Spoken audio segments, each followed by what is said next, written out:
বাজার তুই বাজার যাস কে? কে আমি বাজার না তিন বছর থেকে কোনো জামা কাপড় নাই ছুটে যায় খানা না নাগে এমন পয়সা দিছে নাই তো ছুটি কিনতে পার না তুই বাজার যা খালি আলো বেগুন কিনে আনিম ছিলি আছে উনি চালাও না আমাকে ঝাঙ্গুর জ্যাট আজকে লাগিব তুই কি করিস কর্ম আজকে জ্যাট লাগবে আরে সব বুঝার চেষ্টা কর মোটে পয়সা নাই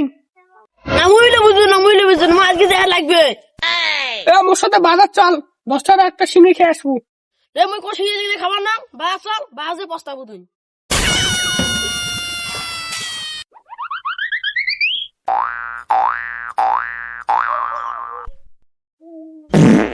এ মোক বাসান তোর কি হলো কি হলে তোমার বাবু কি হলে এই লোকটা কি সদরটা কি জানি বাজারে তুই কিছু খেয়ে যাবো বলা সারিস আমি তো সাদরা মুই তো বাপ না এই মো বাপ না এটা সদা ধরো জানি ধরো আমি সেটা বাপরা আমি সাদা মানে চলো শালা ছিল তুমি চলো চলো চলো আসো এ রন্দে এটা সদা রে এটা মন আব্বারে মু জ্যাট কিনে জানি আঙ্গুড়ি কইছু মুই ভাঙছ তুই এখন বাড়ি যা তোর মার দিয়ে ওলা দেখা দিম